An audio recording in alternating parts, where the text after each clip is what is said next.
Hello everyone, we are back from our vacation. Some of you know we finally took the kids on a trip with us to Europe this time. Wife and I's third trip over there. And I just want to share with some tips and tricks of traveling with the kids from a transportation standpoint. If you followed our Facebook post at all, or Crystal's post, we had lots of great times. There's lots of great pictures, memories we'll never forget. And it was an amazing adventure altogether. And it wouldn't have been possible without everything that she did to put together for the kids and for the scheduling and the researching restaurants and hotels and Airbnbs and all that kind of stuff to make it a wonderful, just amazing, amazing trip.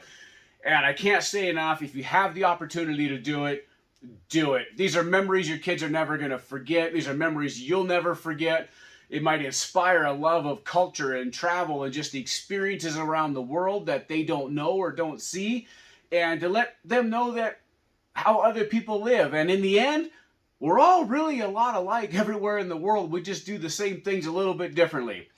So with that, I want to get into just some tips and tricks from my perspective, because I was in charge of a lot of the transportation and the scheduling for that, the planes, trains, automobiles, John Candy, and that kind of scheduling, and just some things that you should know about that point to plan for something like this to make your trip that much smoother.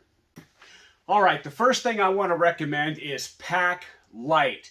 You don't need as much stuff as you think you do. You don't need that big check bag with outfits for every single day and who knows what else. You don't need all that.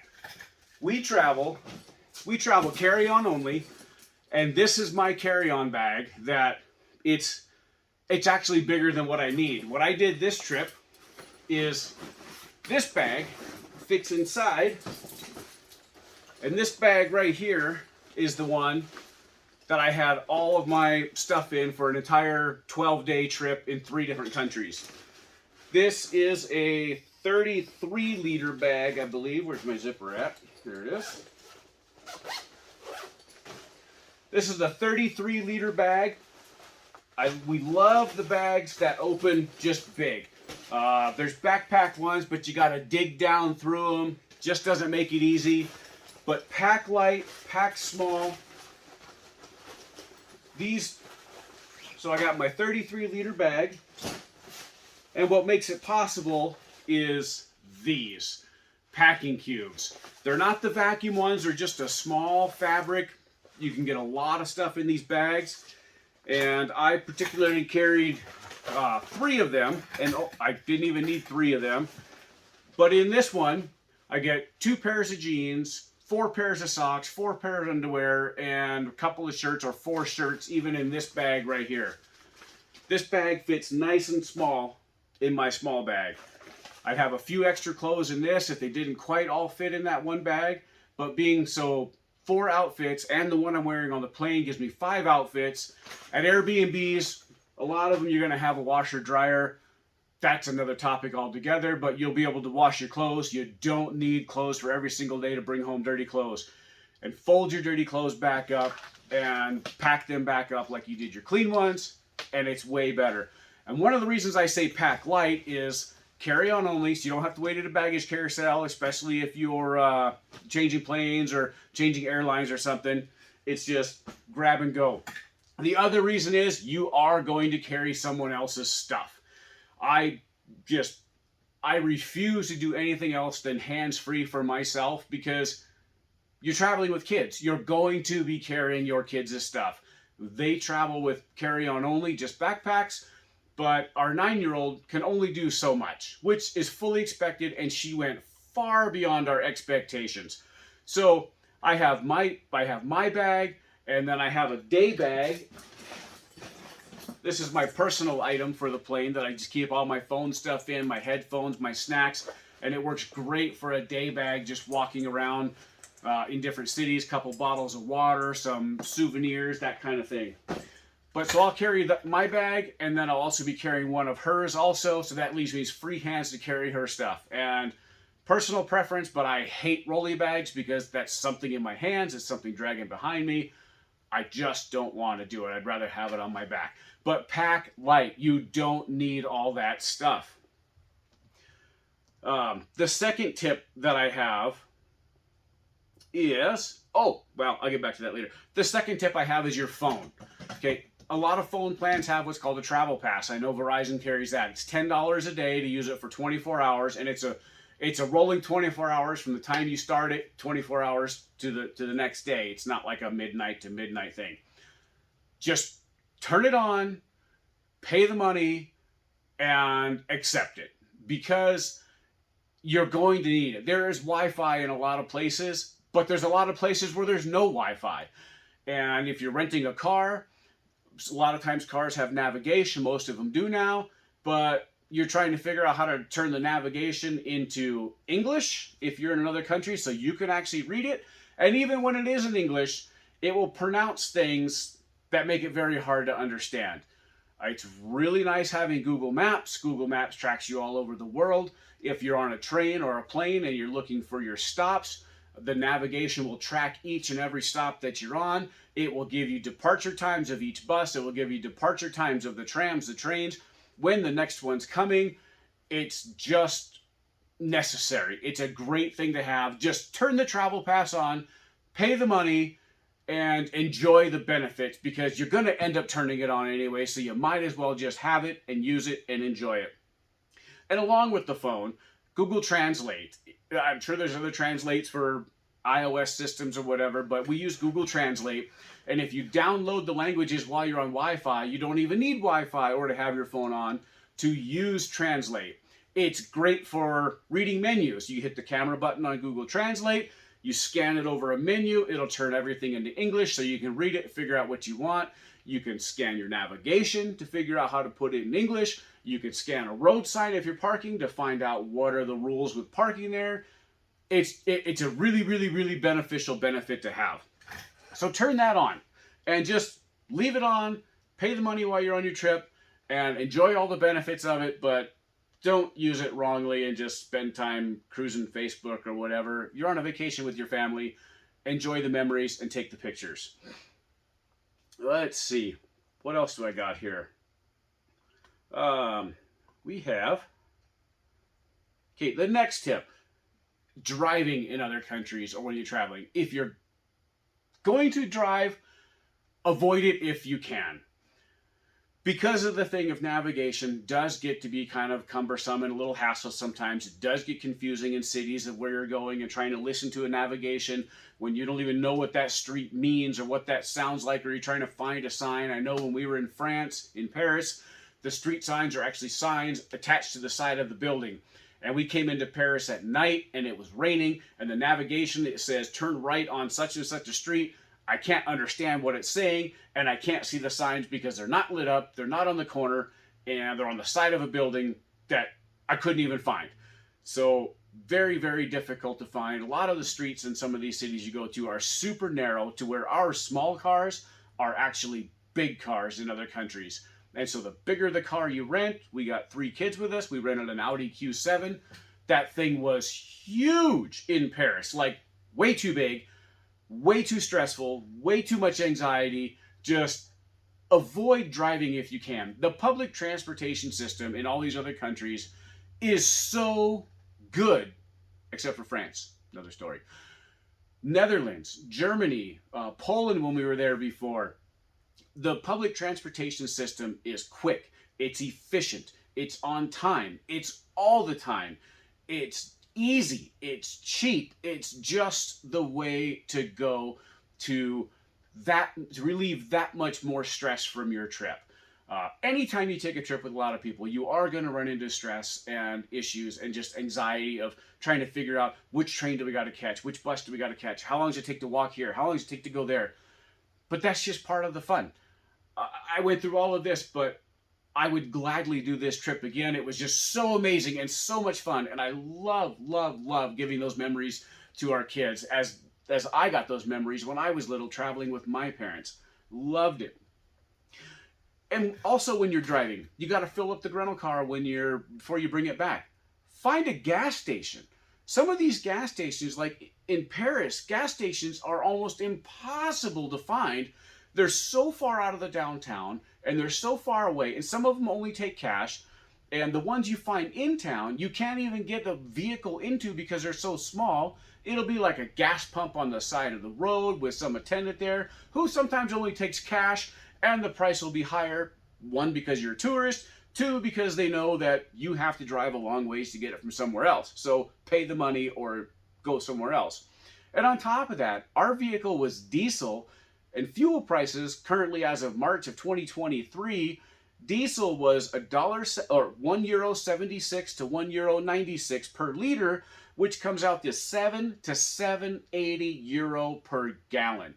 That adds up fast when you're filling a tank, and it's $8 a gallon for fuel. It adds up.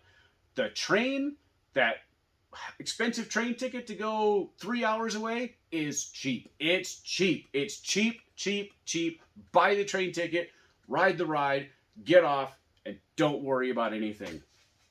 You don't have to worry about backseat drivers, no complaining about the long walk back to the room if you have to drop the rental car off 25 minutes away, which is what the issue we ended up with.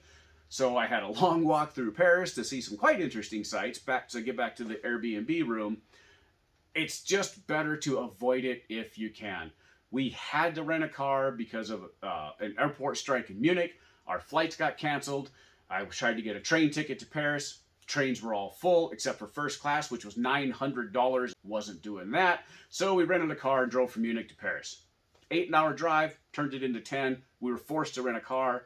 I would not have done it if I wasn't forced to. Not worth it.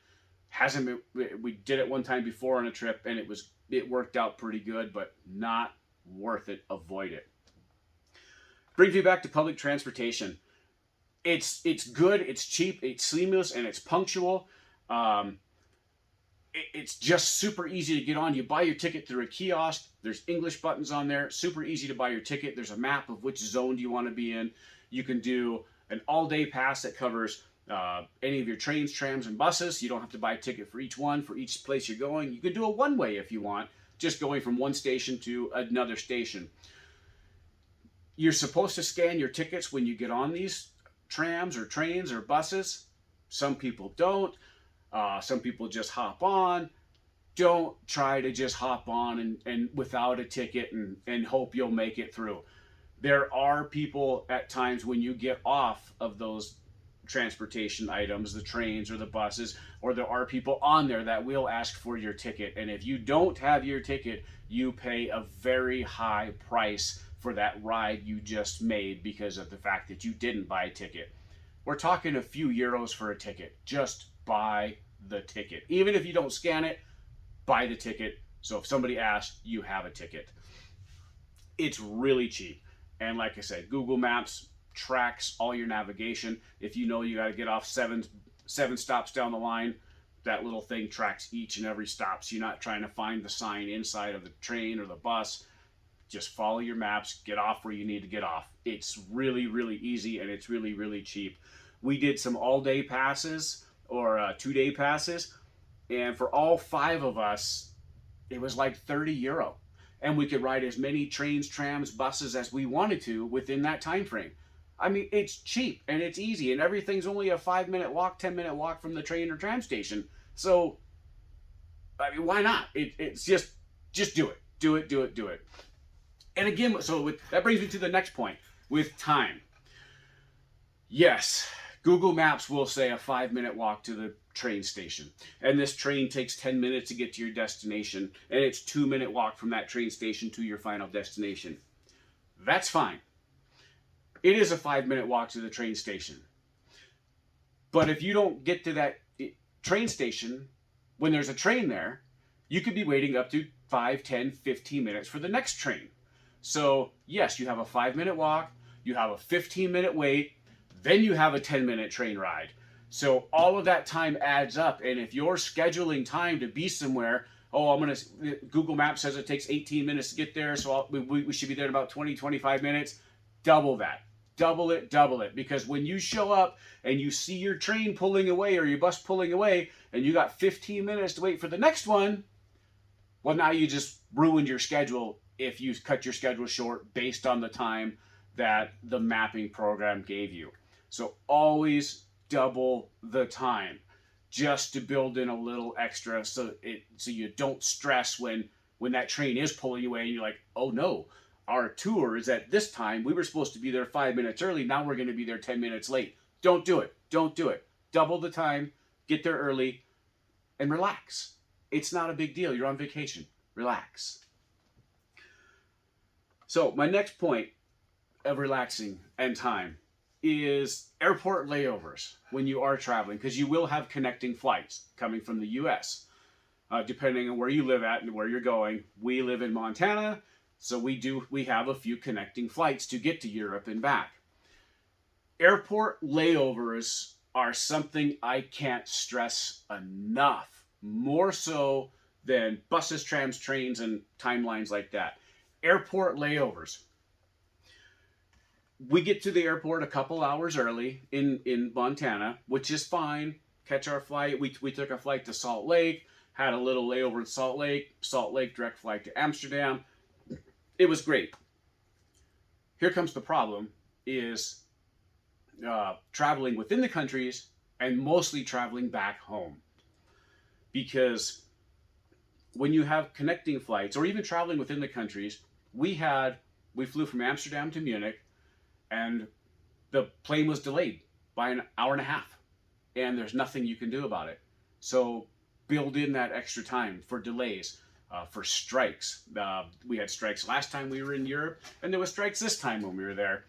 So maybe it's a common thing. I don't know. Build in the extra time. Here's the big thing that we learned and caused a lot of stress, is coming home. We flew from Amsterdam to JFK, and we had a 2.5 hour layover in JFK, figuring that's going to be plenty of time to get off the plane, go through customs, make it to our next gate. Wrong. Wrong, wrong, wrong. To start out Amsterdam, you want to get to the airport at least 3 hours early. 2 hours is not enough. 3 hours is barely cutting it. 4 will give you a little break. Get there early. JFK. Oh my gosh. JFK, you land, you have to stand in a line to be told to go stand in a line for customs. And if you have a connecting flight, you need to make sure to say something right away, because they'll put you in a different line depending on when your connecting flight is. We stood in line to be told to go stand in another line, and 15 minutes into that line, we realized we are going to miss our flight. So we talked to a person at security or customs. They allowed us to come kind of cut the line in customs to go through customs. And after you go through customs, you basically have to leave the airport to come back in to go through the entire security process over again to make your connecting flight. And security lines at an airport like JFK are insanely long. 2.5 hour layover. We were allowed to cut through the line in customs. We were moved. We had to get our tickets, because you can't check in online with kids on the app, so you have to go to the ticket counter to get your seat tickets. We had to wait in line for that, and then go wait in line security, and they allowed us to cut the security line because by now our plane was boarding in 13 minutes, and we were way back in the security line, and we had a 2.5 hour layover. So they allowed us to jump forward in the security line. We went through security, got our stuff, ran to the gate, and we were some of the last ones on board with a 2.5 hour layover. Not enough whatsoever. Double the time on everything. Just plan for it, plan for it, plan for it, or else you'll miss your flight. You'll be super stressed. You end up with arguments, and just, it's no good. Kids are crying because they're having to run, carry bags, and hurry up, and they're tired from jet lag. It's a bad deal. Just don't do it. Plan in some extra time. So if you got a layover, 4 hours coming back into the country. Can't stress that enough. 4 hours. 3 isn't even going to do it. 4 hours coming back into the country to go through customs. So it can be really stressful. The other tip I have is take cash with you. You're going to need cash at certain places. Europe has gotten more and more into the card system. When we first went in 2017, it was cash only at most places. They did not want to take cards. Some places couldn't take cards. It was cash, cash, cash, cash. It's a lot more open to where places almost prefer a card now, but you're still going to need some cash for certain things. You pull up to that gas pump, that's a cash only. You're going to need cash. Tips, or if you leave a tip, which you really don't have to do a whole lot, but you will need some cash. Let's see. Oh, and get it before you go, because conversion rates, you're going to have to pay to convert it when you're there. If you go to your bank, you order the money before you go.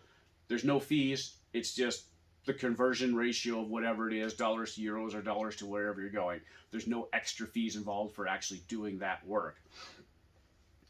Bathrooms, you'll need cash for the bathrooms, even though some of them take cards now. To go to the bathroom, it's 50 euro cents to 70 euro cents, and you got to put the money in to get the ticket to go through the turnstile to go to the bathroom. Everywhere you go, you have to pay to go to the bathroom. Unless you have little kids with you and they can fit through the kid door, then they can go in for free, or the parent can go in with them and kind of help out. But you will need cash for the bathrooms. And keep your bills small when you do take cash. We took some large bills and some small bills. We found out several shops don't want 100 euro bills. That's just too big. They don't want the 500 euro bills or anything like this unless you're going to buy that much worth of stuff. And so take 5s and 10s and 20s. Everything under a 5 is just euro coins anyway. But keep your bills small, $50 bills and under, 50 euro bills and under. Expenses. So we did this trip for what we think is a fairly reasonable price. It was 5 of us, 12 days, all the flights, Airbnbs, eating out more than you want to, grocery stores, rental cars, plane rides within the country, train rides within the country, all this. I mean, we did a lot. And this entire trip for 5 of us was just under $12,000, which is not bad, considering it's a big family trip, something they're never going to forget. We were gone for 12 days. It was a great time. You will spend more than you want or that you think you will. It's just impulse buys, or, oh, you're only here once, and you will spend it on that memory, on that event, on that, doing that thing to take these pictures. And you're going to spend money at fuel stations, you're going to spend money on snacks and souvenirs and just all the random stuff. And you're going to go to a restaurant and you're going to get that expensive meal because you're only there once, so why not get it and try it? You will spend more than you think you will, so just plan on it. Just slide the card, right? Just slide the card. But it's a blast. Would I do it again? Absolutely, I would do it again. It's so much fun. It's so worth it. Our kids are going to remember this forever. And it's one of those things as a parent, it makes you so happy and so proud that you can do when you can give this to your kids and share that experience with them and take them along and just give them something that they may never get again in their lives. Just, you don't know. And we just love it. We absolutely love it. Absolutely love it. Oh, one last thing. When you are packing light, pack the right shoes. Okay, we looked at the weather. We went in March, so it's springtime. We're checking the weather every single day before we go, and it's supposed to rain a lot of days, not a lot of days, off and on. Don't know how much rain, couple inches rain, quarter-inch rain, not really sure. Well, I didn't want to bring my good shoes because they're low, and I didn't want to get water in there underneath my pants and on my socks and have wet feet. So I brought my boots. And I got big feet, so I only get one pair of shoes. I regretted that decision because the weather ended up being a lot better than what we thought it was going to be. And when you're doing 25,000 steps a day in these, it's not fun. It's really not enjoyable for your feet. But you don't complain. You just enjoy it. You deal with it because that's what you brought. And you enjoy the moment and you enjoy the place you're in. But consider your shoe option. Always consider your shoe option and take what's comfortable, not what's halfway wore out or anything. Take what's comfortable and you're going to walk a lot. So pack the right shoes. Let's see, what else can I think of for transportation tips? that's about it. There is a lot of logistics and kind of some stress and some anxiety that goes along with planning transportation, making it to the airports and train stations on time, figuring out when the bus leaves and all that. But it's okay, and the more you do it, the easier it is. When we first got on a train when we got to Amsterdam, we were staying in a different part outside of Amsterdam. We first got on a tram and tried to go in the wrong doors. Wow, there's an indoor and an outdoor. Well, we learned that, so we didn't do that again. Catching trains, you certain times or certain doors or certain cars, you figure all that out. It gets easier as you do it, and it's just super worth it. Super worth it. I would love to do it again. It'll be a while before we do a trip like this with the family again. But if you are going to take your family, just these are some things to think about. These are some things to consider, and these are some things to plan for to make your trip that much smoother and that much more enjoyable, and you're going to love it. You're absolutely going to love it, and it's absolutely going to be worth it. So with that, I'm going to go relax some more. Been home for a couple of days, and go travel, enjoy your trips, and I'm blaming all my traveling on my parents and Rick Steves from the 80s on PBS. Bad influence. God bless you. Have a great day.